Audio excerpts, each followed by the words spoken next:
Welcome to Kids Say the Deepest Things, where we explore deep things that kids say. I'm Menachem Learfield, and today we're joined by Atara Learfield. the lovely Atara Learfield. How are you today, Atara? I'm very good, thank you. Thank you for being here. If I looked at your bed right now, what would I see? A lot of stuffed animals. Yes, like so many stuffed animals, you couldn't even see the blanket underneath it, right? Yeah. So that's not a new thing. You've been doing that since you were very little. When you were about 3 years old, I was tucking you in at night, and you wanted me to go downstairs to the basement to get another stuffed animal to bring into your bed with you. And you asked me to go downstairs and get it. And I didn't really want to because I was lazy. And I said to you, Atara, I think if we bring another animal, I think it was a tiger. I said, if we bring Tiger upstairs, I think Puppy's going to be very jealous. And you looked at me. Do you remember what you said? No, I don't. No? Okay. Well, you looked at me like straight face and you said, Daddy, like I'm an idiot. You're like, Daddy, Puppy is not a real dog. Wasn't that funny? Yeah. What's something you think we can learn from that story? That you didn't want to go downstairs and get my stuffed animals. I think that is pretty accurate. Do you think you realized that at the time when you were 3? I don't think I noticed. Well, Atara, thank you so much for being here today. Thank you for I'm going having to me. talk with some of my friends now about some of the things that we can learn from your story. But it was a pleasure having you. And until next time, thank you so much. What we see from the story with Atara is the distinction between a reason and an excuse. When someone gives an excuse, we usually know it's just an excuse. Atara knew deep down that the reason why I wasn't getting the other animal, the tiger, was not because I didn't want to hurt Puppy's feelings. She knew it was just an excuse. I didn't want to do it.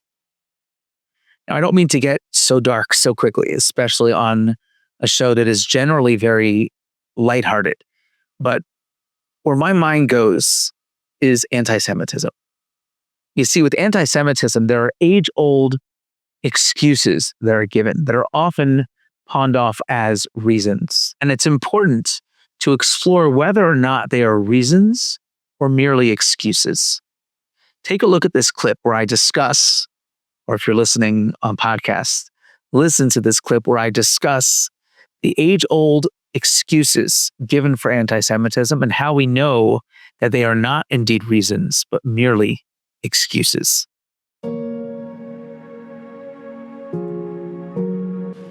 As a teenager, I had the opportunity to travel through Europe.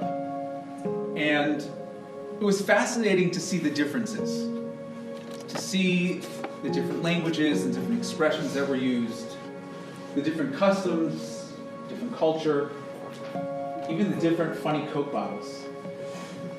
The thing that really struck me the most, the thing that was most startling, was, and especially as an American teen, pre-9/11, the awareness of being unsafe. Anytime in Europe we went to a Jewish institution, a Jewish building, there was a security guard outside. And as an American kid, I'd never seen that before. I had never seen a security guard anywhere really but the airport. And yet, every single place we went, every shul we went to, had an armed guard standing outside. In some places, I remember in Italy, they actually had their guns drawn, standing there outside the synagogue. And it was startling. We went to a restaurant in the JCC in Zurich. And before we can get inside, we had to get buzzed through a door. And then before the next doors would open, we had to wait for the other doors to close, and then they would buzz you through the second set of doors. And I remember thinking to myself, like, is this how people live? It was so shocking. Because as an American teenager, anti-Semitism was something that belonged in history books. It was relegated to ancient history. It wasn't something that we lived with here and now. But now fast forward to the here and now. today it's real, and it's bad. It's really bad. And it's no different than what I saw back in Europe. Right? They say half-jokingly, you can locate the synagogue by just looking for the police car outside. And it's only half-jokingly because it's so true. I don't know about you, but where I go to pray at H. Denver, right a few blocks away, we are sandwiched between 3 churches. Every single Shabbat since I've been here, certainly the past 5, 6, 7, 8, 9 years, there has been security outside. I have never once seen a security guard outside any of the other churches. We see ad campaigns in major cities calling out anti-Semitism. Right? Jewish New Yorkers belong here, anti-Semitism does not. I don't know if any of you have seen some of the Jew Belong ads. This one you see over here is from Times Square, massive ad that reads, "We're just 75 years since the gas chambers, so no, a billboard calling out Jew hate isn't an overreaction." And it's certainly not an overreaction. 63% of American Jews say they've experienced some form of anti-Semitism in the past 5 years. There were over 2,000 incidents of anti-Semitism last year. The second year in a row with over 2,000 incidents of anti-Semitism. And how many don't get reported? I don't know about you, but I am a very noticeably dressed Jew. When I walk home from shul on a Friday night, it doesn't happen every week, it doesn't happen all the time, but it has happened since I've been here in Denver, where people will drive by, roll down their window, and yell something at me. Just because I'm a Jew, and I'm walking home from shul on Friday night. Just yesterday, a friend of mine comes over to me in shul. He says, "I hear you're giving a talk about anti-Semitism. I want to tell you what happened to me this week." He says he was sitting on a plane. Some guy waited until right before the plane is about to take off. As the plane is about to take off, he starts yelling all these anti-Semitic things at the guy, gets out of his seat, gets up and slaps my friend. He said, it didn't hurt you, but he slaps my friend. What do you, imagine that's you, what do you do? So he, called the flight attendant button. The flight attendant said, "I can't do anything because the plane's taking off." He said he was so much more shocked, not at the crazy guy who was yelling and slapped him, but he said all the people around, in the row, behind the row, no one said anything. No one did anything. My point is, there are so many things that I've experienced in my own life, that I've talked to people who have experienced.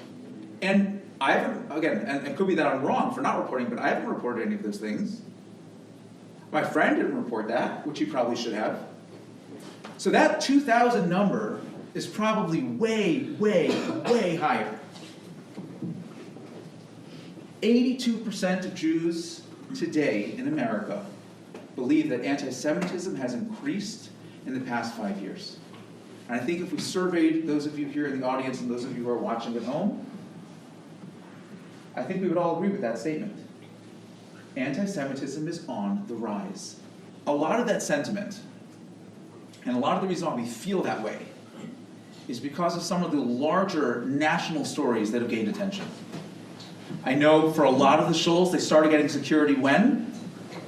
After the Tree of Life shooting.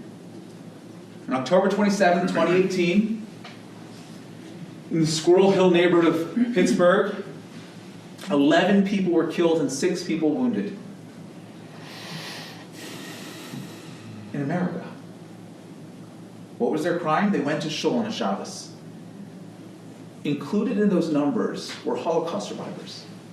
Can you imagine surviving hell on earth, surviving the Holocaust, and then getting shot in shul?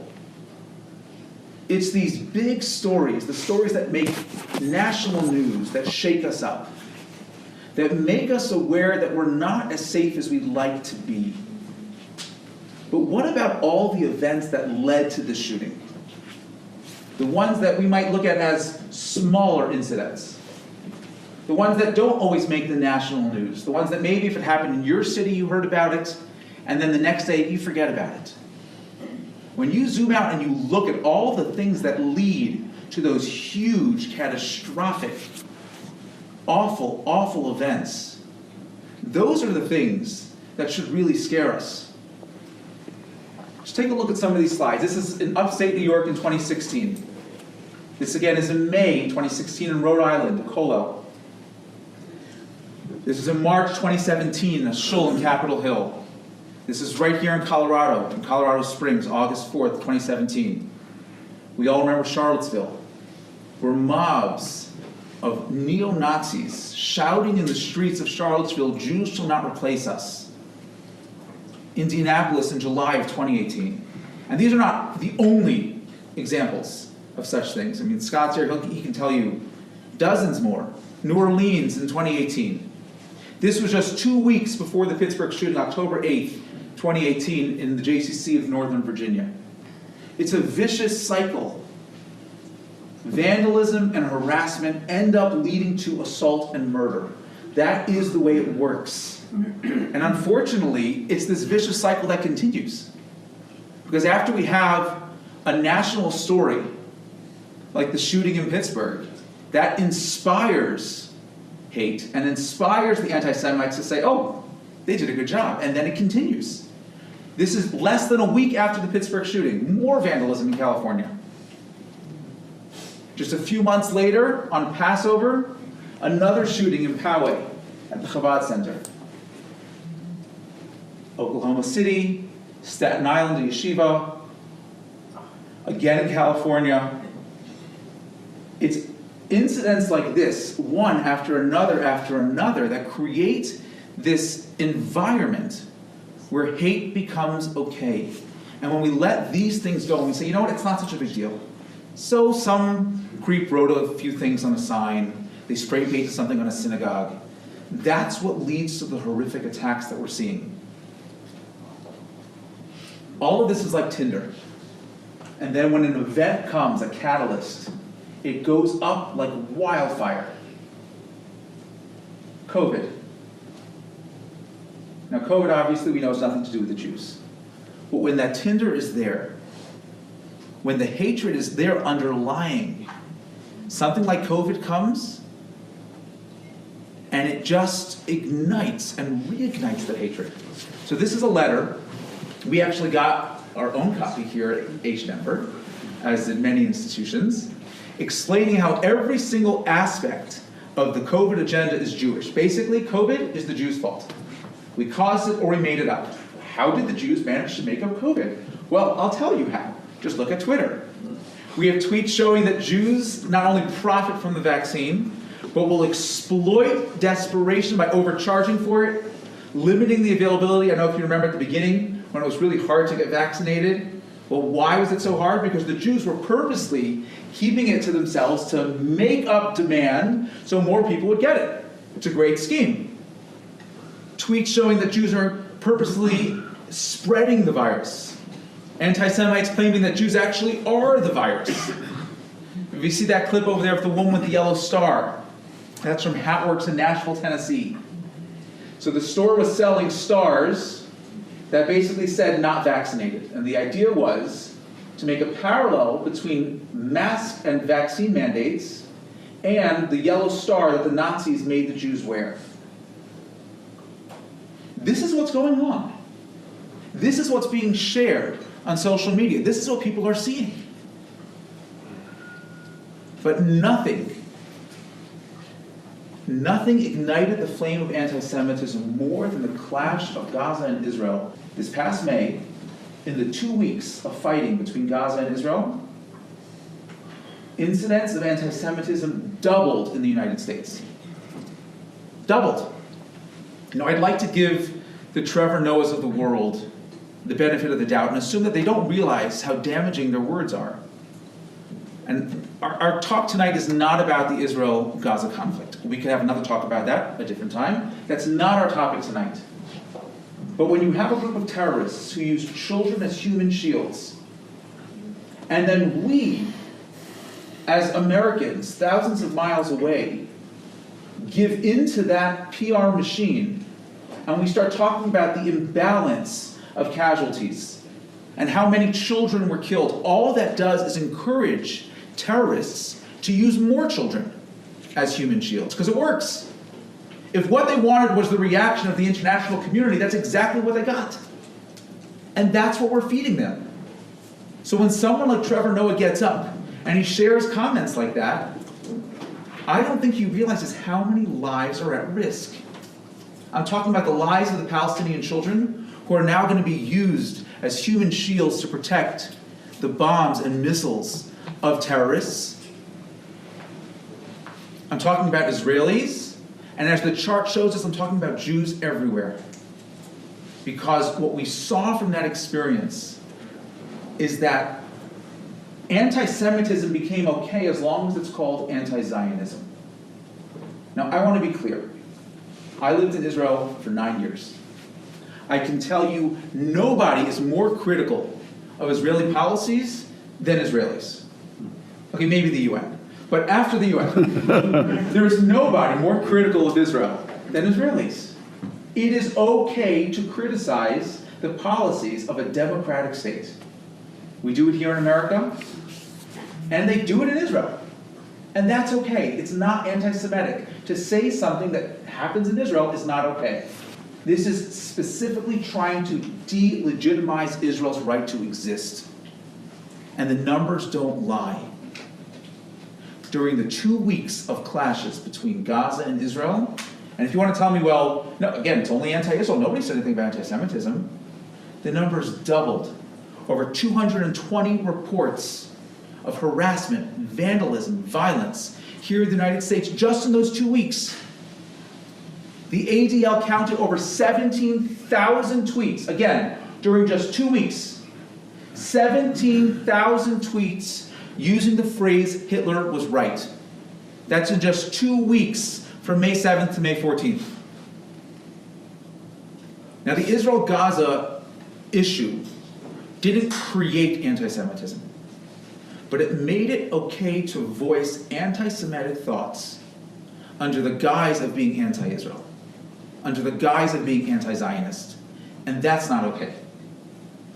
Because look at what happened immediately afterwards. Look what happened during those 2 weeks. The people that we're going to talk about had nothing to do with Israel. Many of them have never been to Israel. Nobody has any idea if they support Israel, if they agree with Israeli policy or don't agree with Israeli policy. Their crime was being Jewish. Shuls vandalized in Arizona, Illinois, New York. A yeshiva set on fire in Borough Park. If you look on the right, this is a synagogue in Hallandale Beach where somebody threw a bag of excrement out the window screaming Jews should die. Jews walking to and from Shul in Brooklyn being yelled at, free Palestine and kill all the Jews. Here you see Tucson, Arizona, the congregation Chaverim, where a large rock was hurled through glass doors.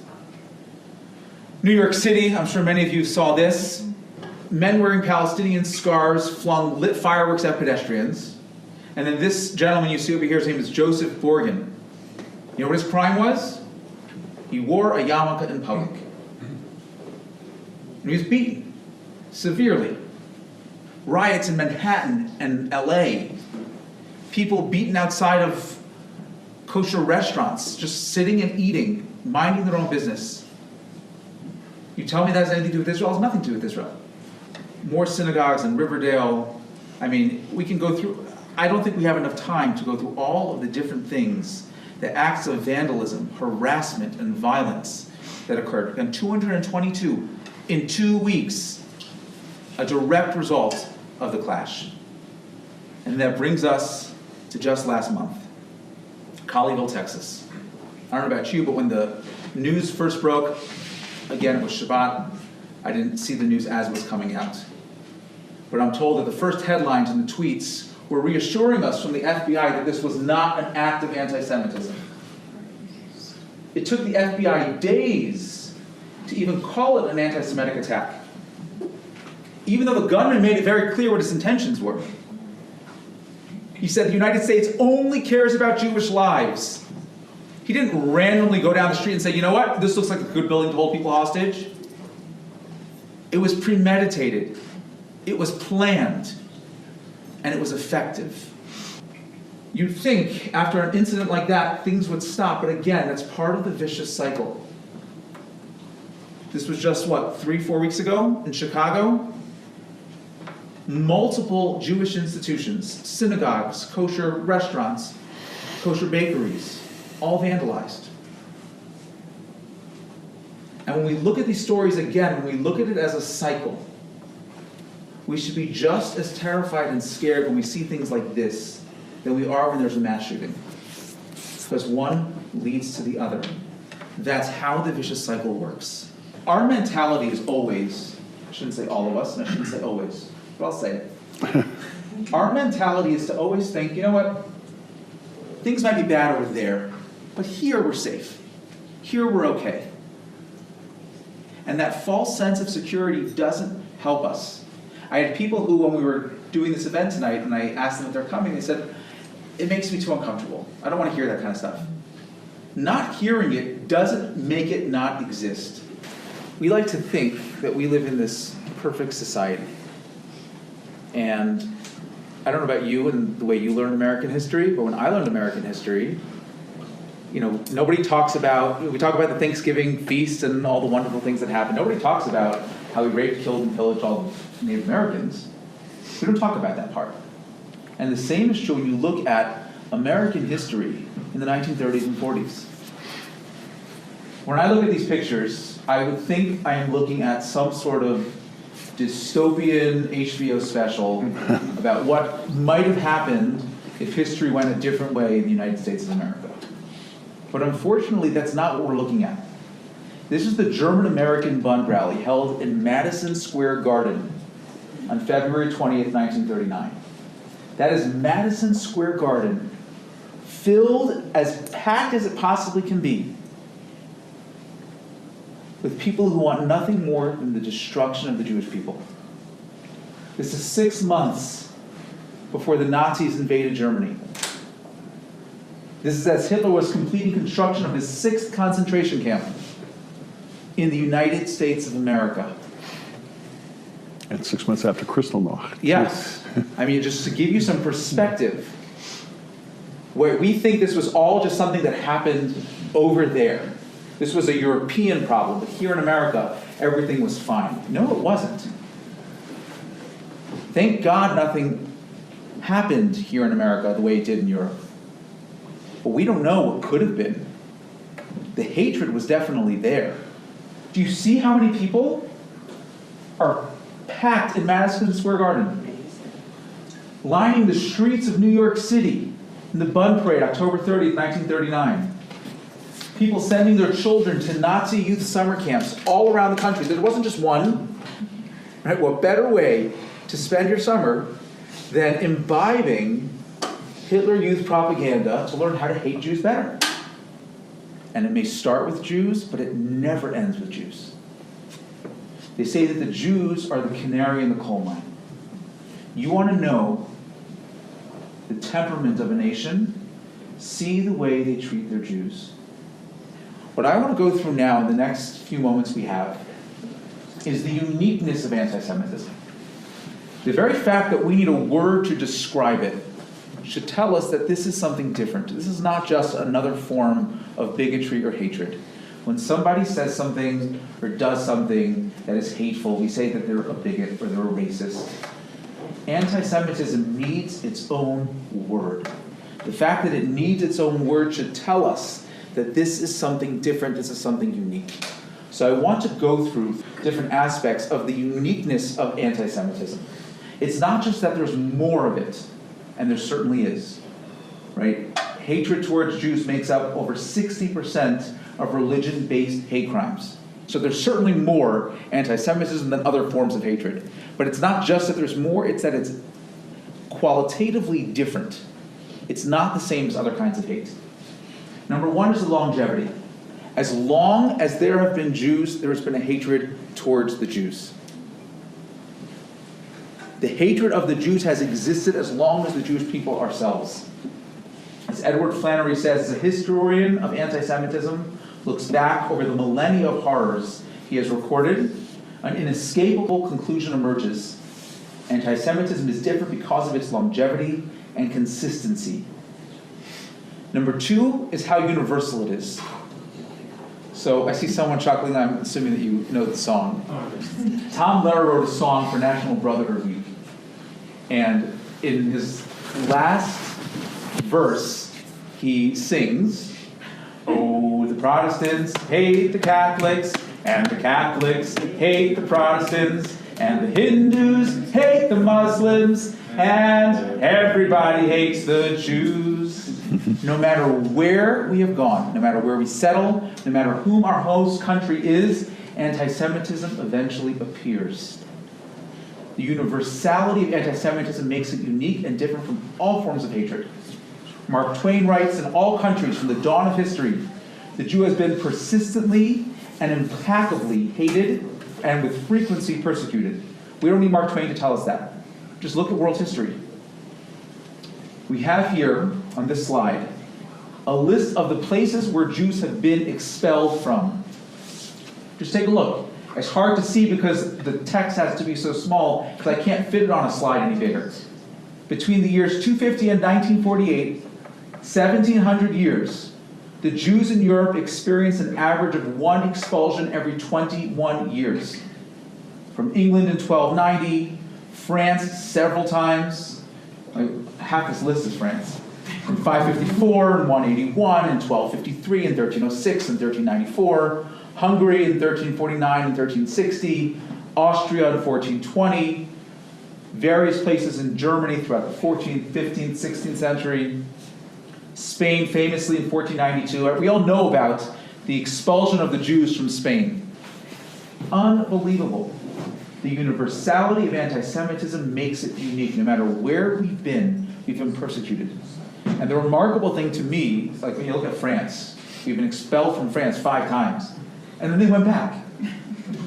And then they went back. And then they went back. And then they went back. And you think, like, what were they thinking? And it's very easy for us as Americans looking at world history and saying, what were they, in Nazi Germany, didn't they see the signs? Why did they get out? Why did they leave? I don't know, correct me if I'm wrong, I don't know before Kristallnacht that the signs and the things that you saw in Nazi Germany were any different than the things that we're seeing in the streets of America today. No matter where we've been, this has been an issue. Number 3 is the intensity. Most people who are hated become the butt of ethnic jokes. They're made fun of, maybe subject to discrimination. The Jews, on the other hand, have been the subject of attempted genocide time and time and time again. We're in the month of Adar. We're about to bring in the second Adar. We're getting to the holiday of Purim, where we had an anti-Semite who wanted to destroy the Jewish people. Not much has changed since then. The intensity, it's not just hatred. It's not just making fun of us. It's not just discriminatory practices. It's attempts at genocide. In fact, the term genocide, as we see here in the slide, did not exist prior to 1944. The term was coined specifically to describe the Holocaust because it was something so inhumane, something so vile, that we just didn't have a word in the English language to describe it. The intensity of the hatred towards the Jews makes that kind of hatred unique. Mark Twain wrote a famous article that's been shared by many people called Concerning the Jews.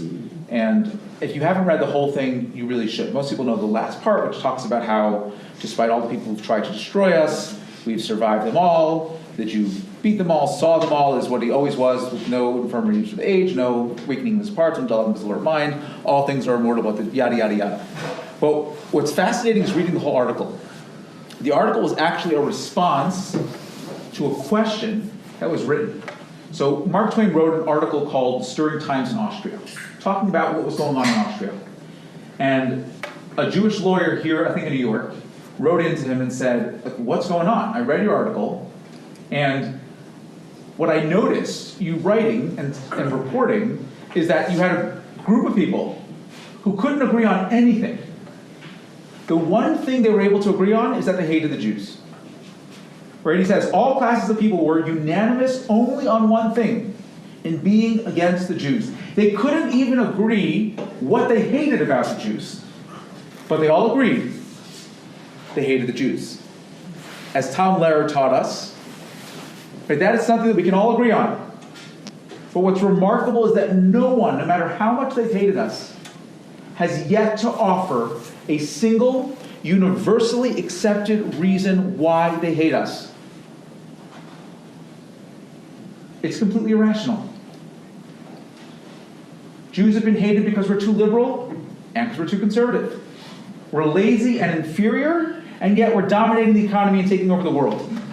We stubbornly maintain our separateness, and we also are posing a threat to racial purity by assimilating. We're pacifists, we're warmongers, we're capitalist exploiters and revolutionary communists. We're too cheap, we're too spendthrift. We're possessed of a chosen people mentality. We'll talk about that next week. And yet we also have an inferiority complex. We're too passive and too pushy, too charitable, too selfish, too religious, too secular. We have too many space lasers, not enough space lasers. And there's no shortage of conspiracies. The hatred of the Jews is unique. The question is why? We've seen and we've talked about the unfortunate current state of anti-Semitism in America today. We've discussed the idea that anti-Semitism isn't new. It isn't getting any better. Jew or non-Jew, this is a problem. Anti-Semitism is the world's most reliable early warning sign that freedom, democracy, difference, all of that is being challenged. The Jews are looked at almost as this canary in the coal mine. You want to see the barometer of what makes a society, see how they treat the Jews. We also talked about the idea that anti-Semitism is unique. It's not just another form of hatred or bigotry or xenophobia. The very fact that we need a word for anti-Semitism speaks to the uniqueness of it. And we looked at 4 specific aspects of anti-Semitism, 4 distinctions that make it unique. Number 1 is the longevity. As long as there have been Jews, there's been a hatred towards Jews. Number 2 is the idea of universality, that anti-Semitism is found throughout the world and throughout history. No matter where Jews have settled, no matter whom are host, anti-Semitism has eventually reared its ugly head. Number 3 is the intensity, that Jews are not just the butt of ethnic jokes. We're not even only subject to discrimination and persecution, but time and time again, we have been the subject of attempted genocide. The intensity of anti-Semitism makes this form of hatred truly unique. And number 4 is the irrationality. There's surprisingly little agreement of what our enemies hate about us. No one has come up with a universally accepted reason as to why the world seems to hate the Jew. Which leads us to part 2, why the Jews? Why does anti-Semitism exist? My daughter Atara has a stuffed animal, a puppy. And this puppy is very special to Atara because she got it from her great-grandmother. And her puppy's name is Puppy because we're not very good at coming up with names for stuffed animals. So one night, Atara is in bed and I'm tucking her in. And for anyone who has children, they know that kids are masterful at stalling tactics. There is nothing quite like a child stalling to go to bed. So I'm tucking in Atara. And she says to me, "Daddy, can you go downstairs and get some of my stuffed animals?" So I don't want to go downstairs. So I say to her, I think if we bring more stuffed animals upstairs to your bed, I think Puppy's going to be sad. I think Puppy will be jealous. To which Atara looks at me without batting an eyelash, like I'm a complete idiot. And she says, "Daddy, Puppy's not a real dog." We know when something is just an excuse. We know when something is not truly the reason. Sometimes, like Atara, we know it intuitively. We can just sense that the thing that someone is telling me is not really the reason for what they're saying. A great way to determine if something is a reason or an excuse is with the simple principle of cause and effect. Cause and effect states that if the cause disappears, so should the effect, right? If the cause disappears and the effect is still there, then I know that that wasn't really the reason. That wasn't really the cause. Historians and sociologists have come up with all kinds of reasons to explain anti-Semitism. We are going to go through some of those reasons, 6 in specific, to try to look at each one and understand, are they truly the reasons for anti-Semitism, or are they merely excuses? The first reason is the idea of deicide. Jews are hated because we killed Jesus. Number 2, economic. Jews are hated because we possess too much power and too much wealth. Number 3 is the idea of Jews as the chosen people, that Jews are hated because we arrogantly claim that we are the chosen people. Number 4 is the idea of the scapegoat, that we were just randomly selected and blamed for specific instances.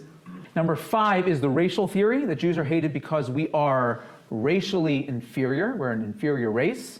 And number 6, because we are outsiders, the classic dislike of the unlike. We're going to go through each one of these and try and understand, are they just reasons? Are they actually reasons? Or are they merely excuses? So number 1 is the idea of deicide, that Jews are hated because we killed Jesus. Now, is that true? I don't mean, is it true that we killed Jesus? We didn't. I mean, is it true that that is the reason for anti-Semitism?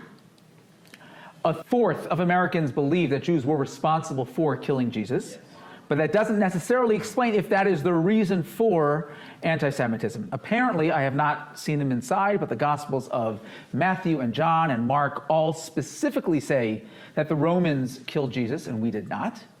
You would think, if that was the case, that Christians would have hated, historically, the Romans at least as much as they hated the Jews. But that, again, is not the case. The Roman Catholic Church officially, in 1965, came out with a document from the Second Vatican and said, we did not, at least we're not entirely collectively responsible for the death of Jesus. And then to make sure that everything was completely clear, Pope Benedict XVI came out in his book and said that Jews are not responsible for killing Jesus. Now, even though the church and the Pope came out and said we didn't do it, anti-Semitism, as we just looked at the chart, is on the rise. It's greater now than it's ever been. So clearly, that is not the reason for anti-Semitism. Besides that, the timing is really interesting. We have an expression, time heals all wounds.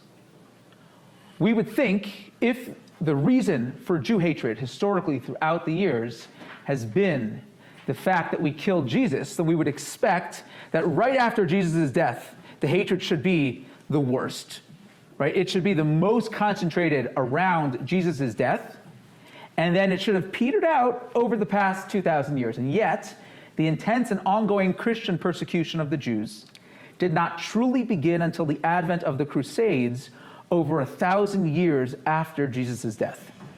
So the timing doesn't really point to the fact that this is the source, the reason for anti-Semitism. Mark Twain makes a really interesting observation. He says that there were Christians in Rome who were persecuted because they thought that they were Jewish. They hated the Jew before they even knew what a Christian was. May I not assume then that the persecution of Jews is a thing which antedates Christianity and was not born of Christianity? Right? If they hated us before they even knew what a Christian was, clearly Christianity and the death of Jesus, the killing of Jesus, could not be the source of historic anti-Semitism. As an aside, and I don't mean this at all tongue-in-cheek, or I really don't mean this, I really never understood the idea of hating us because we killed Jesus. My understanding, again, and I will admit my understanding of Christianity is very limited, but But I would think if the whole religion is based on the fact that Jesus died for our sins, then if Jesus wasn't killed, the whole world would still be eternally damned. And whoever killed Jesus, which again, just to clarify, was not us, did the world, and especially the Christian world, a favor, right? They were the ones who facilitated Jesus dying for everyone's sins, without which we would all be eternally damned. But that is an aside. We can't move on to number 2 without at least mentioning and talking a little bit about the blood libel. In 1144, in Norwich, England, there was a boy named William. And William was missing, and eventually he was found, or his body was found, in the forest with stab wounds. And as we'll see in the scapegoat theory, the most convenient group of people to blame William's murder on was the Jews. And so the Jews were blamed for William's murder. And they weren't just blamed for killing William, they were blamed specifically for ritually killing William. It was a religious practice, they said. And the blood libel was born and continued throughout the Middle Ages. Every time a Christian boy went missing or was killed, a Jew was blamed for ritually murdering that boy. And like I said, this went on for much of, if not all, of the Middle Ages. Now let's play a quick game called Who Wants to Be an Anti-Semite? Let's try and understand why Christians need Jewish blood. It's a good question, right? Is it A, to bake matzos? We all know that a key ingredient of matzah is Christian baby blood. Is it B, to cure hemorrhoids? Which again, Christian baby blood is the best way to do that. It gets better. Is it C, because of circumcision, that we lose so much blood through circumcision, we need extra blood to replenish our supply? Or D, Jewish men menstruate, and because of that, again, we are suffering from this blood deficiency and therefore need Christian baby blood to replenish? Is it A, B, C, or D? Excellent. All of the above. All of these are stated reasons that have been given historically for why Jews need Christian baby blood. Whoever came up with the blood libel clearly did not do a lot of research, because for anyone who knows the laws of kosher, as Jews, we are not allowed to consume blood. In fact, it's a prohibition that's even more severe than consuming pork. For those of you who have listened to my Dear Rabbi podcast episode on kosher salt, you know that the reason why kosher salt is called kosher salt is not because the salt is kosher. All salt is kosher. It's called kosher salt because it is the salt that's used to make meat kosher. Because one of the ways that we make meat kosher, aside from ritual slaughter, is to make sure that there is no blood. And the way we extract the blood from the meat is through thick, coarse salt, otherwise known as kosher salt. You guys are good. So whoever came up with the blood libel clearly did not do their research. Obviously, the blood libel is false. We saw from Mark Twain that they hated Christians before they even knew what a Christian was, thinking that they were Jews. So clearly, the hatred of the Jew predates Christianity and predates Jesus. So that cannot be the reason for anti-Semitism. The next reason that's given is economic. And this is probably the most often quoted reason for anti-Semitism. That Jews are hated because we wield too much power and too much wealth. This is the old anti-Semitic trope, the old stereotype of Jews being controlling and greedy. Where did this come from? So perhaps it came from the old Jewish profession of being lenders and then eventually bankers. Well, where did that come from? This goes all the way back to the first Jewish settlement in England. In the year 1066, Jews were brought over to England by William the Conqueror. And when they got to England, they were not allowed to own land. They were not allowed to enter most professions. And at the same time, Christians were not allowed to lend money on interest. So it actually worked out pretty well for a time for the Jews. Here they were denied most professions, and the one profession they can go into was a profession that Christians could not go into. And therefore, it just made sense. Jews began lending money. The problem is that throughout that time, as you can imagine, many Christians ended up in severe debt of Jews, which certainly led to some animosity. In the year 1290, King Edward had racked up huge debts, fighting wars all over, and he wanted to raise a tax, but Parliament wasn't willing to budge. So he struck a deal. And in return for an edict of expulsion, if he agreed to kick out all the Jews, Parliament was willing to raise a tax of £116,000, which was the largest tax in all of medieval Europe, I would think. And that's exactly what happened. In the year 1290, all the Jews, as we pointed out last time in part 1, all the Jews were kicked out of England, and King Edward got his tax. But that's not where I think the idea of Jewish lending as a negative thing really took off. That we can thank William Shakespeare for. Now, in Shakespeare in England, there were no Jews, at least no open Jews, because as we said, in 1290, they were all kicked out. But Shakespeare did know a hidden Jew named Rodrigo Lopez. Lopez was born in 1524 in Portugal, and when it was discovered that he was a Jew, he fled for his life to England. And in England, he changed his first name to Roger, and he tried to blend in. He started practicing medicine, became wildly successful, and in 1584, the Queen Elizabeth I, made him her royal physician. And that was a very prominent position that he worked towards and was very proud of, and the Queen and him had a pretty fond relationship. The Earl of Essex, on the other hand, did not like Rodrigo at all. And as his nemesis, the Earl of Essex created a false narrative stating that Lopez tried to poison the Queen. The Queen didn't want to believe this because this was her doctor after all. And she tried to delay the trial as long as she could. But then his enemies tried him for treason. Queen Elizabeth had no choice. He was tried, he was convicted, and eventually he was publicly executed. And at his execution, crowds and mobs of people were yelling in the streets, "Hang the Jew." Not Lopez, the Jew. What's interesting is if you look at the account of the trial, his Jewishness was front and center the entire time. So Shakespeare, watching all of this all happened in London at his time, he based his character Shylock on Lopez, this Jew that he knew, the Jew the lender. Now, for those who are not familiar with the play, Shylock was a Jewish lender who lends money to his Christian rival Antonio. Antonio defaults on his loan and can't pay, and Shylock demands a pound of flesh as payment. And that's really where this stereotype of the Jew that's willing to do anything for money comes from. The play was so successful at negatively depicting the Jew that it was a favorite in Nazi Germany. In fact, between the years 1933 and 1939, there were over 50 showings of this play. And kind of like when we read the Megillah story, and we read the name of Haman, we boo and we shake our groggers. The custom was that every time Shylock walked on the stage, they were encouraged to boo and to hiss and to jeer.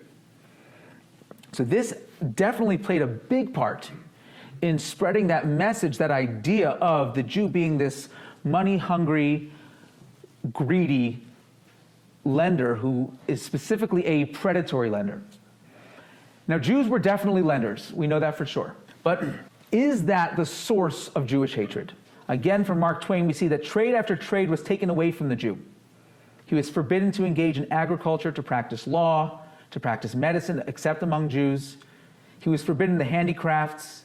Even the seats of learning and the schools of science had to be closed against this tremendous antagonist. And the truth is, this was true here in America also.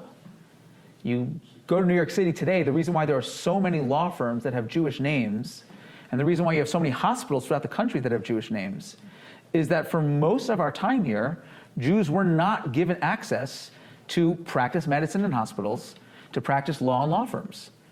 Jews were not taken as lawyers in these major law firms, so they had to start their own. Thankfully, they've become very successful. But it speaks to the fact that for most of our history in this country, Jews, there were quotas in universities, major universities that have huge Jewish populations today.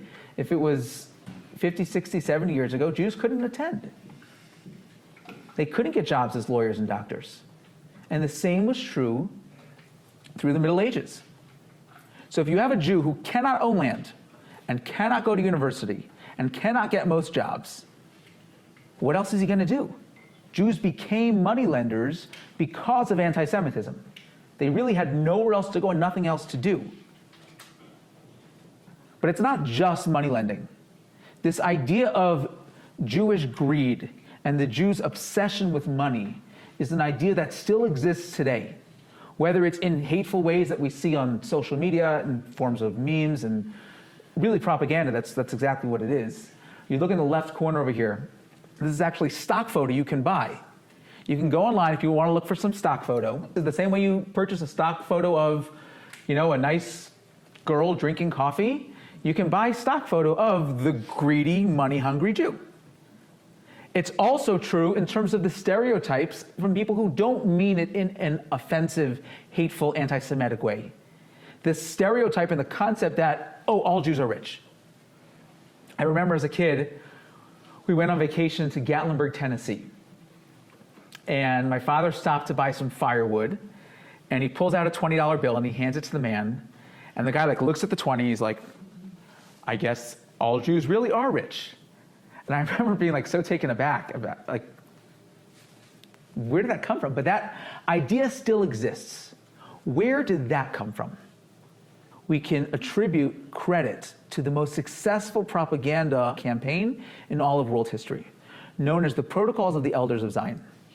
This was written in 1903 by Tsar Nicholas II, and this is a alleged, but obviously false and very anti-Semitic propaganda scheme that claims that Jews get together, I think it's every 100 years, and we get together to plot how to take over the world.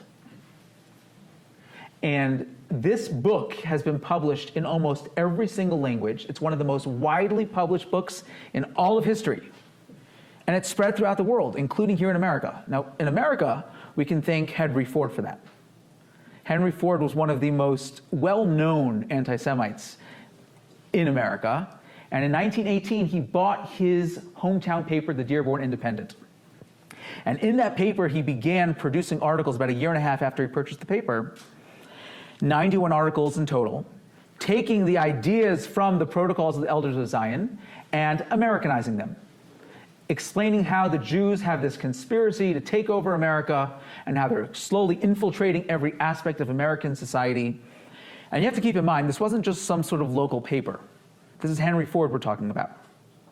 And thanks to the Ford Motor Company, he had a huge network of employees and customers, and he was able to distribute this small local hometown paper all over the country. So when you bought a Ford, you didn't just get the car and an owner's manual, you also got included with it anti-Semitic propaganda.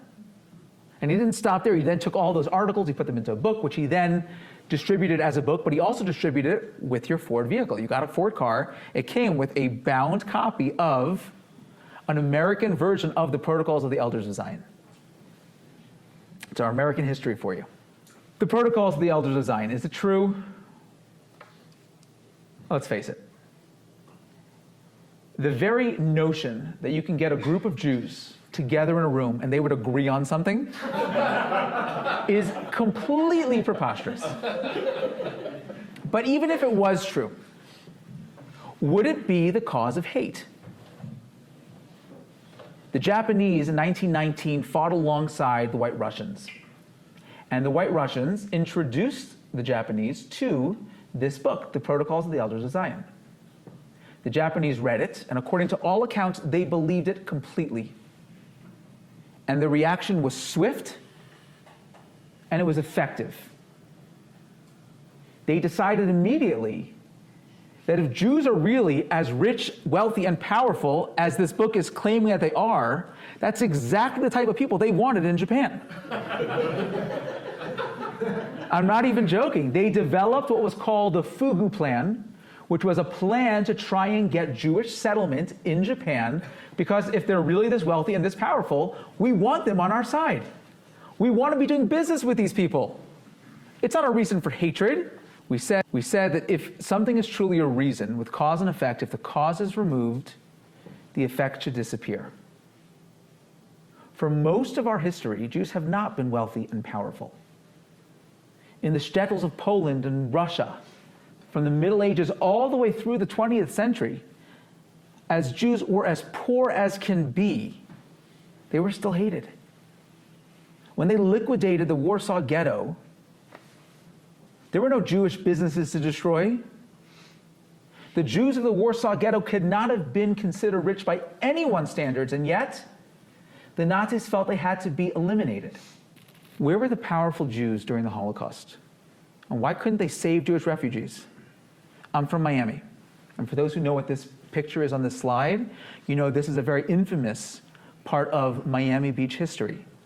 This is a boat known as the St. Louis. It came to American shores carrying 937 refugees running away from Nazi Germany. And they got to US shores. Can you imagine? You're running for your life away from Nazi Germany. You saw what happened with Kristallnacht. You saw all the things that were happening, and you somehow made it onto a ship. And you can see American shores. So close you can touch it, you can smell it, you can feel it. And you know what the US Coast Guard said? That's it. They got a telegram from the State Department that read, asylum seekers must await their turns on the waiting list and qualify for and obtain immigration visas before they may be admissible into the United States. The Coast Guard wouldn't even let them stay on the ship. Forget about letting them off the ship onto American soil. They wouldn't even let the ship stay at the dock. And you know what happened? They were sent away. They turned back to Europe, where many of these passengers ended up being gassed to death in the gas chambers. Where were the powerful Jews? If we are so powerful and we control the world, we couldn't save a couple hundred refugees fleeing for their life? And don't think that Jews didn't try. In those 2 or 3 days that that ship stayed on the American shores of Miami, Jews from all over the country tried in every way possible, and it got them nowhere. If we're so powerful, we're so wealthy, we're so well connected, why couldn't we do it? My point is that whether powerful or weak, rich or poor, Jews have been hated equally.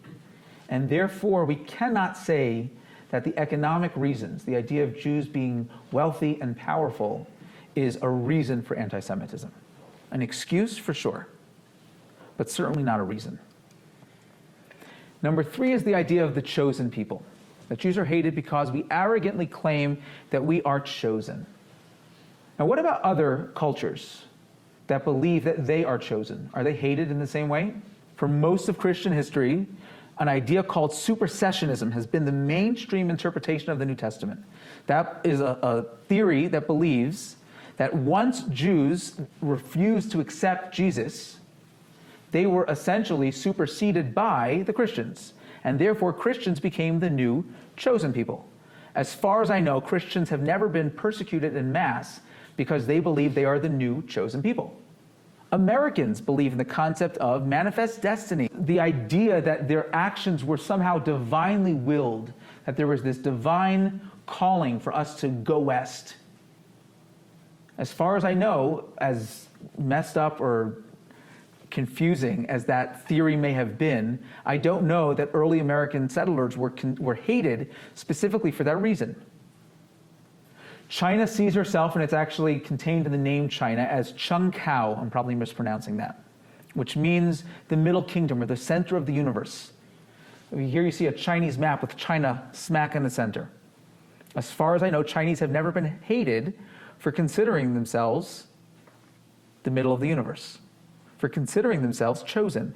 Rastas apparently believe that King Solomon had a baby with the Queen of Sheba, who fathered the monarch, the line of Rastafarian kings, and as a result of that, they are the chosen people. I've never once, first of all, I never heard of that idea until I saw it.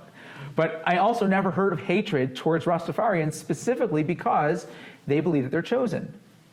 And if we take a step back, what does it even mean when we say that we are the chosen people? And that is a Jewish concept. The idea of the Am HaNivchar, the chosen people. But what does that truly mean? It doesn't mean so much that we are chosen and that we feel like we are better as a result. We are the chosen people not because we are chosen. We are the chosen people because we chose. Nobody ever said it better than William Norman Ewer. He said, how odd of God to choose the Jews. It's not so odd. The Jews chose God. We believe that our ancestors chose a relationship with God. And as a result of that, God gave us a mission. And as Jews, we have a unique mission in this world. We are, as Ken Spiro calls us, the God Squad. Our job is to be God's PR firm. We're not doing the best job right now. But our job is to be God's PR firm and to bring godliness into the world. And as a result of that mission, God said, your mission is too important and you're going to be here forever, whether you want to be or not. And as a result of that, we have sealed a covenant with the Almighty where we are going to be an eternal people. And despite all the things that have been thrown at us and the fact that we should not be here according to anyone's standards, we are. And that's part of that covenant. But it doesn't make us better. Anybody who wants to join that covenant, anybody who wants to join that mission is welcome on board. And with that said, we don't go out of our way to proselytize. We don't go looking for converts. You know why? Because we don't believe that anyone needs to be saved. We don't believe you need to be Jewish to be a good person. As far as I know, we're the only culture that has a calendar system that doesn't begin like the calendar that we use that begins from Jesus or from Muhammad or for any character in Jewish history. Our calendar system doesn't begin from Moses or from going into the land of Israel or from building the temple. Our calendar system begins with Adam. Adam wasn't a Jew. Because we don't believe it's only about the Jews. We don't believe that if you don't believe the things that we do, you're eternally damned. You're not. You can be a good, wonderful person, have a place in the world to come, and also not be Jewish. That's why we don't go out of our way to convert people. In fact, when somebody comes to convert, you look in Jewish law, Maimonides makes it very clear. The first thing we say to the person is, are you crazy? Did you not see part one and what we've already talked about in part two? Do you really want this? We try to dissuade them because we say, you don't need this. If you want it, and you want to join the mission, and you want to be part of the God Squad, and you want to be the people who choose that relationship with God, by all means, welcome aboard. The greatest contributions we've seen to Judaism have been as a result of Jews of choice. And if you choose to be part of it, you are welcome with open arms. But we don't go out of our way to convince people because they don't need it. So when you look at the idea of Jewish chosenness, it doesn't mean that we feel like we are better. It certainly should not be a reason for Jew hatred. More than that, if you go back to our paradigm of cause and effect, we would expect that if Jews abandoned that concept of Jewish chosenness, if we got rid of it and said, you know what, not part of our ideology, not part of our belief system, what should happen? We should be loved and accepted by everybody, if that was the reason. In the 1800s in Germany, where Jews were more German than German, we'll talk a little bit more about that later. I'm not going to even pretend to try and pronounce these words, but I'll tell you the translation translates to the Central Association of Germans of the Mosaic Confession. The Jews of Germany didn't consider themselves Jews. They were first and foremost Germans. They said there's nothing unique or special about us. We're Germans of the Mosaic persuasion. And yet, they were hated nonetheless. These were Jews that had no, if you would have asked them, do you believe that you're chosen? Do you believe that you're different? Do you believe you have a unique mission? Do you believe that your great-great-great-great-great-grandparents chose a relationship with God and therefore you have a calling to, they would say, absolutely not. We are Germans. We are just as German as everybody else. We are exactly the same. And yet, the hatred is still there. So if the cause disappears and the effect still lingers, that means that that is not truly the reason. It's just another excuse. Then we get to reason number 4, the scapegoat. In this theory, Hitler and other people who fit in that category randomly selected the Jews just to alienate them from mainstream society, and more importantly, to blame them for the ills of society. Jews in Germany were blamed for bringing socialism and communism to Germany. They were blamed for Germany losing World War I. They were blamed for all the economic problems of the 1920s. And Hitler, like all good dictators, needed to find someone to blame for all the world's problems. Rabbi Sachs says, I think powerfully and beautifully, he says, if you look at a country and their response to challenges, and you see the way they respond, it tells you about that society. If the society says, what did we do wrong?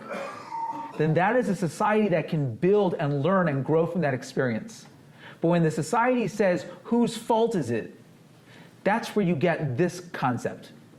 But there's something inherently flawed with the scapegoat theory. Yes, the Jews were definitely scapegoated, if that's a verb, it is now. The Jews were definitely scapegoated for all the problems in Germany and throughout history. We saw with the blood libels and other such things. But it can never be the cause of anything. Because imagine, if you will, that Hitler said, you know what? All the economic problems that we're facing, and the introduction of communism and socialism and all the ills of society, you know whose fault it is? The redheads. That wouldn't have gone anywhere. Because a prerequisite for a scapegoat is somebody that they already want to hate. If Hitler would have said it's the redheads' fault, it wouldn't have gone anywhere. They would have just said, you're crazy. But if he blamed it on somebody who was already hated, that could work. So the scapegoat theory is really just a barometer to show you how much anti-Semitic hate already exists. If it already exists, then it works as a scapegoat. If you're not already hated, it just doesn't work. So that can't be the cause of anti-Semitism. It only shows us how much latent anti-Semitism already existed at the time. Because the Jewish people are the people that people love to hate. The hatred was already there. Why? Hopefully we'll get to an answer at some point tonight. That leads us to number 5, racial theory.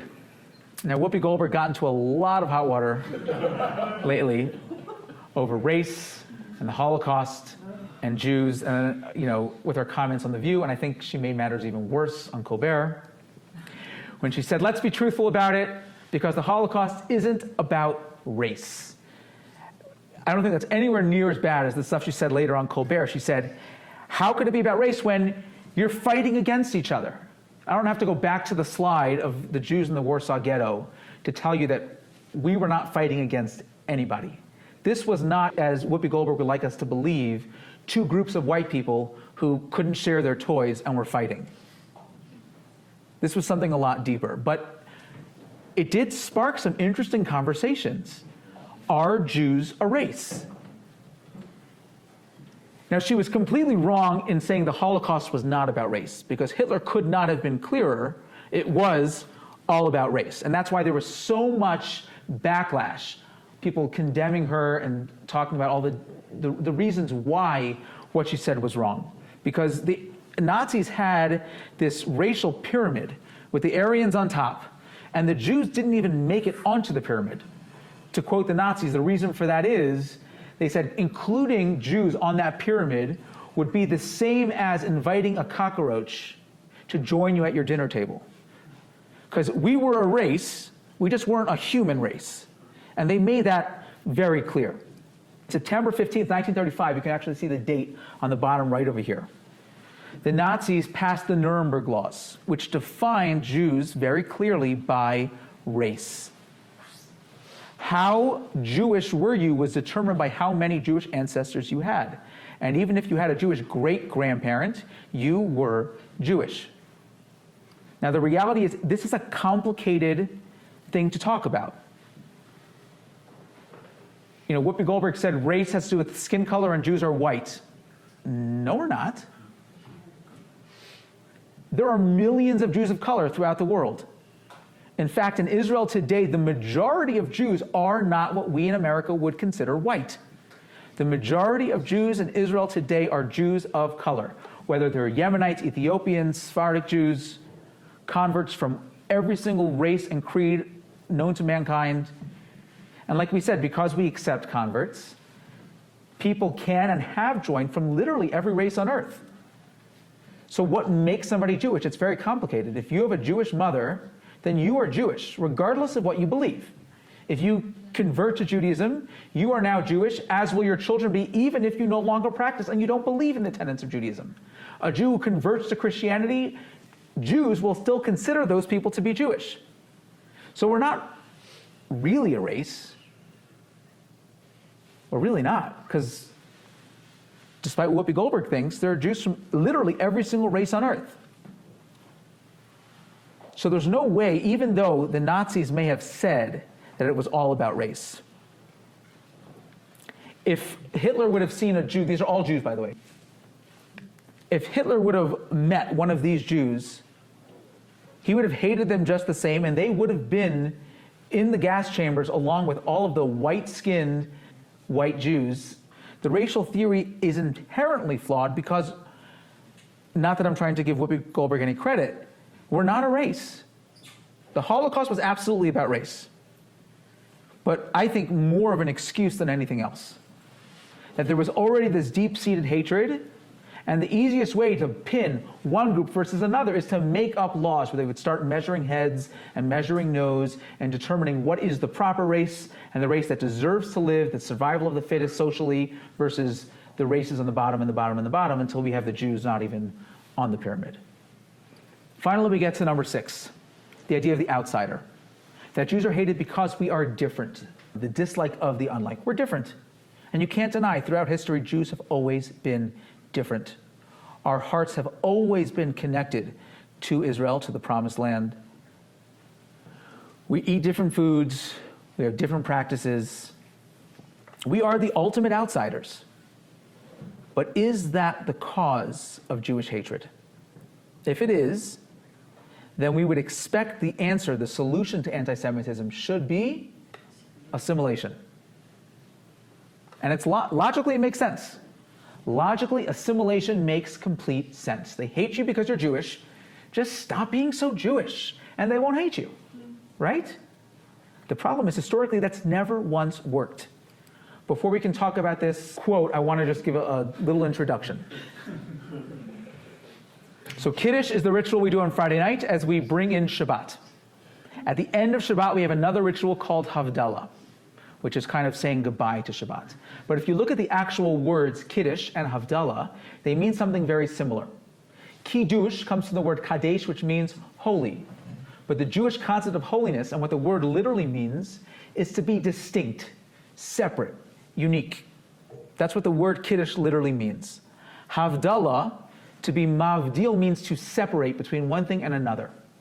So Rav Chaim of Volozhin famously said, if the Jews don't make Kiddush, their enemies will make Havdalah. What he meant by that, I mean, the plain words is Kiddush, Havdalah, you don't make Kiddush, they'll make Havdalah, very cute. But what he meant was, if the Jews do not understand and recognize their uniqueness, if we don't differentiate ourselves, if we are not proud of who we are as a people, our enemies will remind us.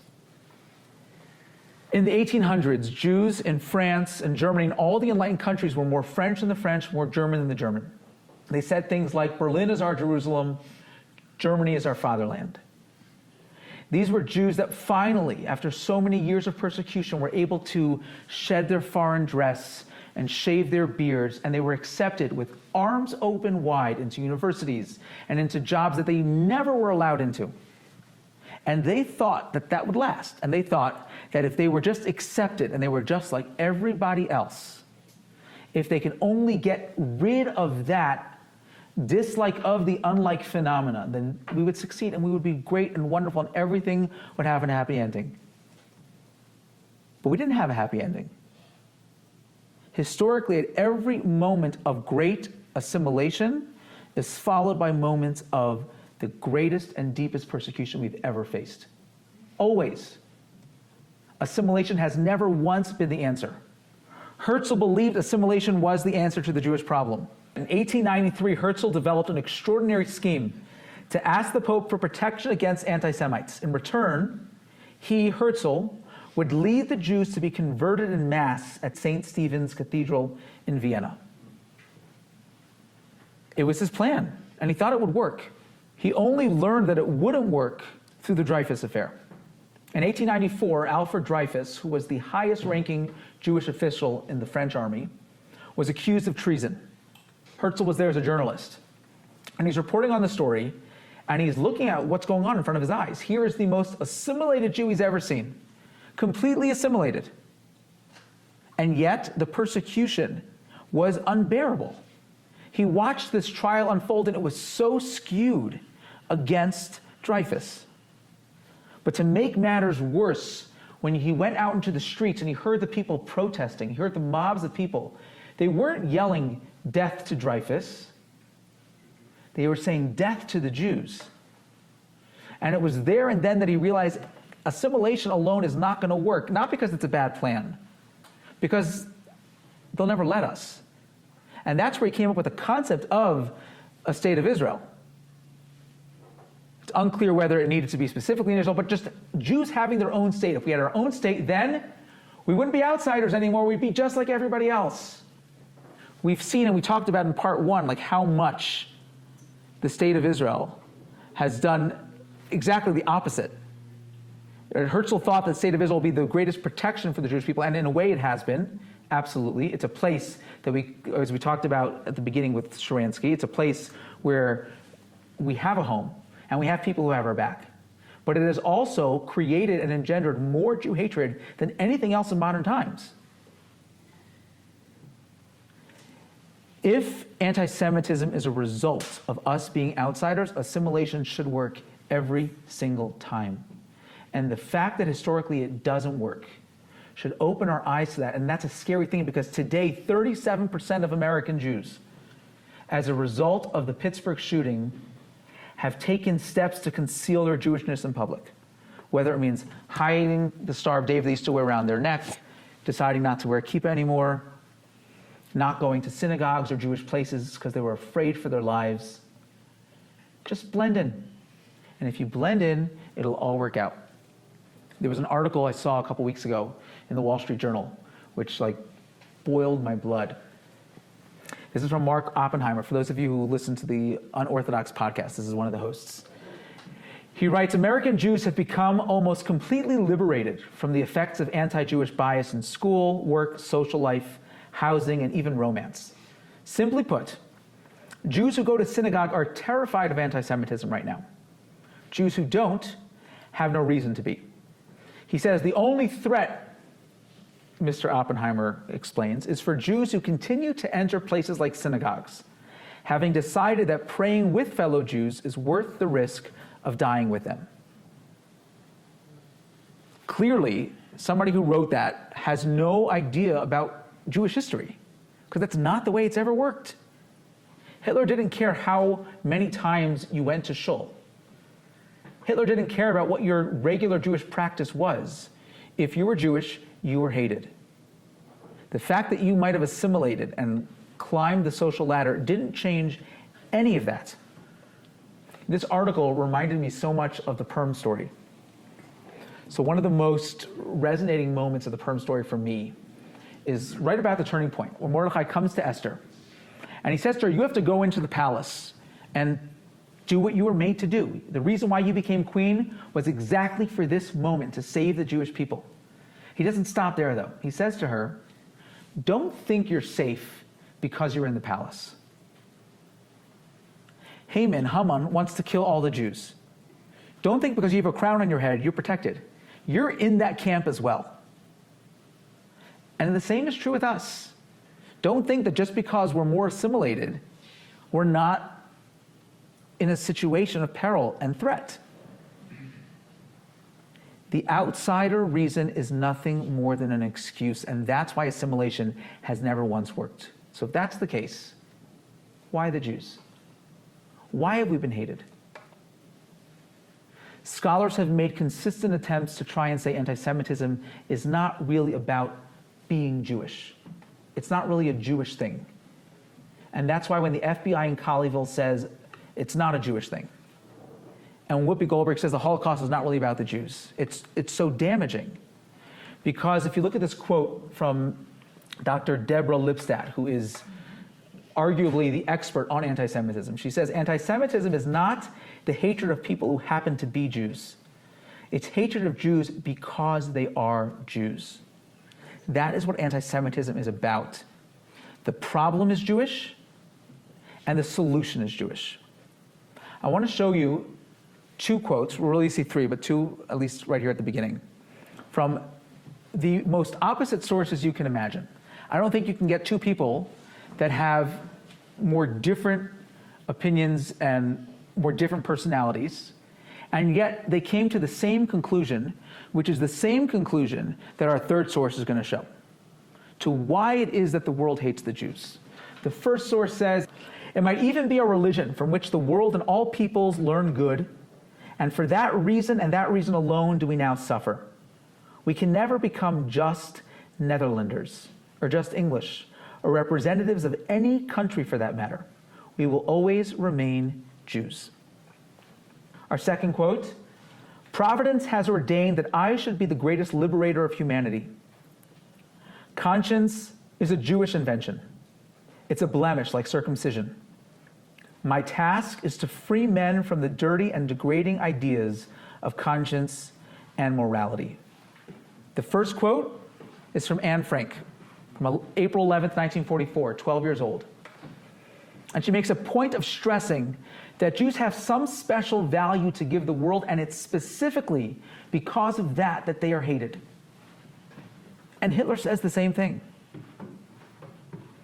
Hitler had a clearer understanding of who the Jews were and what the Jews have contributed to the world, more so than I would argue to say most Jews have today. Crystal clear understanding of who the Jews were. And he saw himself as the great liberator. He is here to liberate the world from moral conscience that the Jews poison everybody with. And that's the truth.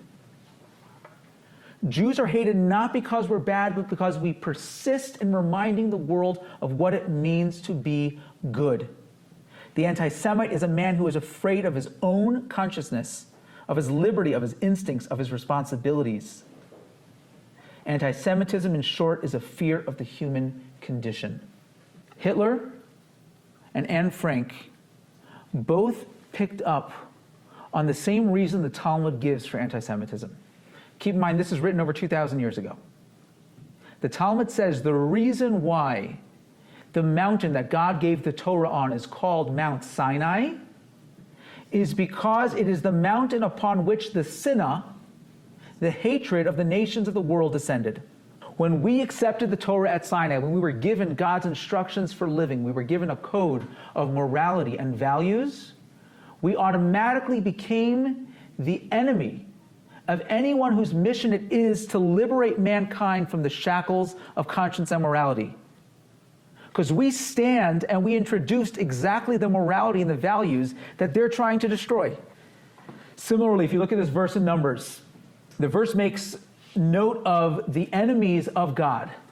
It says, advance, Hashem, advance Almighty, may your enemies be scattered. And Rashi, our classic commentator, looks at that verse and he says, why do you assume that those are the enemies of God? Maybe they just hate the Jewish people. Going back more than 3,000 years ago. And Rashi answers, anyone who hates Yisrael, anyone who hates the Jewish people, they do it because they hate God. Because they hate the morality that we stand for. We look at a world today and we are so convinced that all these things just make sense. But that's not the way the world was for most of human history. This comes from John Adams, the second president of the United States. I will insist the Hebrews have contributed more to civilized men than any other nation. If I was an atheist and believed in blind eternal fate, I should still believe that fate had ordained the Jews to be the most essential instrument for civilizing the nations. Paul Johnson says, all the great conceptual discoveries of the human intellect seem obvious and inescapable once they have been revealed. But it requires a special genius to formulate them for the first time. The Jew had this gift. I know many of you have been listening. I started a podcast this year called 0%. And the idea is exactly this. We are a people that make up close to 0% of the population, and yet we have given the world so much. We have introduced so many concepts that now today in the Western world, we say, oh yeah, of course that makes sense. Education for all, universal education, yeah, that makes sense. Where do you think that concept came from? In the ancient world, the literacy rate was maybe 1/10%. Even in Rome and Greece, the most enlightened places in the world, their literacy rate was maybe 10%. Not only did they not promote education, they saw it as something that was dangerous for the masses, dangerous for the stability of a society, and yet the Jewish people believed universal education. Every single man, woman, and child had an obligation to become a lifelong learner, had an obligation to constantly learn and to teach their children. And if they couldn't teach their children, it was the community's responsibility to make sure that every single child received a Jewish education. This is 2,000 years before the first public school system was established. Paul Johnson continues, to them we owe the idea of equality before the law, both divine and human, of the sanctity of life and the dignity of the human person, of the individual conscience and so personal redemption, of collective conscience and so social responsibility, of peace as an abstract ideal and love as the foundation of justice, and many more items which constitute the basic moral furniture of the human mind. Basic human rights. The idea that the sick and the elderly should be cared for instead of just left to die or brutally murdered. That was commonplace in the ancient world. Aristotle himself writes, there must be a law that no imperfect or maimed child shall be brought up. And to avoid an excess in population, some children who are totally fine, born with no deformities or any issues at all, must be exposed. Meaning, if we have a population issue, the easiest way is just kill a few babies. All of the things that the Nazis were against, we introduced to the world. And that is the source of anti-Semitism, and that is the secret to the solution to overcome anti-Semitism. When Cindy Crawford was a child, she hated her birthmark. She had a little beauty mark above her lip. And she says, as a kid, I hated having a beauty mark. My sisters called it an ugly mark. When I went to my first modeling agency, they said I should remove it if I wanted to get ahead in this business. In fact, if you look at her first cover, this was actually British Vogue, it was before Photoshop probably, but what we would call Photoshopped it. They removed it. If you're Cindy Crawford's mother, and Cindy comes to you and says, my agent's telling me to remove my birthmark, what should I do? What do you say? If you're a good mother, you say don't do it. Because if you encourage her to remove it, what you're saying is they are right. There's something wrong with you. What you do is exactly what Scott said. You highlight it. And you teach her to look at their beauty mark as something that is beautiful, something that's unique, something that is gorgeous. And if you look at her career, it was that beauty mark that identified her, that made her stand out. If we want to fight anti-Semitism, we have to understand that for thousands of years we were hated because of what we stand for. Do we even know what that is? Do we even know what we stand for? The only reason we are here today, the only reason we're sitting in this room or watching from wherever we're watching right now, is because our parents, our ancestors, somebody in our line gave their life so that you can be Jewish. They had something that was so important they were willing to die for it. And today we give it away without even thinking about it. Think about that. Somebody in your line, I guarantee you, there is nobody here right now who didn't have a great-great-great-grandparent who gave their life so that they can be Jewish and so that you can be Jewish. I love this billboard. I promise to love being Jewish 10 times more than anyone hates me for it. because that's the solution. That's what fixes anti-Semitism. Our job isn't done yet. Our mission in this world is to give the world a set of values and morals. And we're not doing a good enough job yet. We don't know what it means to be a Jew. And until we are ready to be proud of what it is we stand for, until we are ready to make Kiddush, the world will continue making Havdalah for us. Rabbi Sachs, I think he does a better job quoting Nietzsche than Nietzsche did himself. He said, "He who has a why can bear any how." And I think that is the answer to solving the Jewish problem. They hate us because of what we stand for. They hate us because we're Jewish. They hate us because of what we represent. We just have to understand better what it is that they hate. We have to understand our why. And only when we understand our why will we have the strength to overcome any how. Thank you.